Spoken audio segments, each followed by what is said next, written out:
If you have been craving something sweet and would like to make something quickly, then you can try this Godhumai Halwa recipe. It's very simple, just 5 ingredients, and it will take you just about 15 minutes to make this. So now let's see how to do this.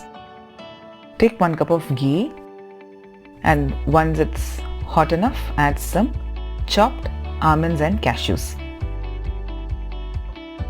So just fry it for maybe 2-3 seconds and then add about 1 cup of wheat flour.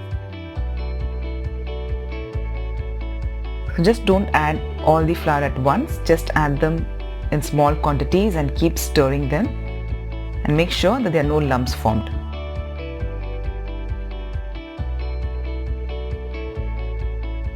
Now this recipe will need a lot of stirring.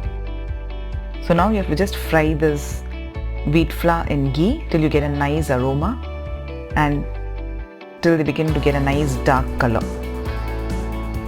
And that will take you approximately 4 to 5 minutes. So now I'm going to add about 2 cups of hot boiling water and again add them in small quantities and keep stirring them. So now once all the water has been absorbed, I'm going to add about 1 cup of sugar and again add the sugar in small quantities and keep stirring them.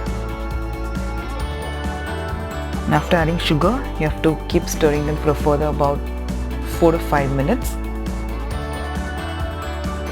That still all the sugar has been absorbed well and you get a nice golden color.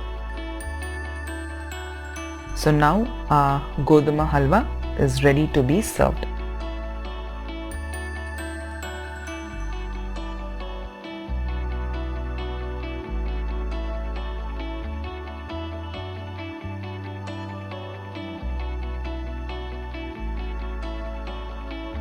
So you'd have seen how easy it is to make this recipe. So you can have this as a perfect snack for your afternoon tea or coffee.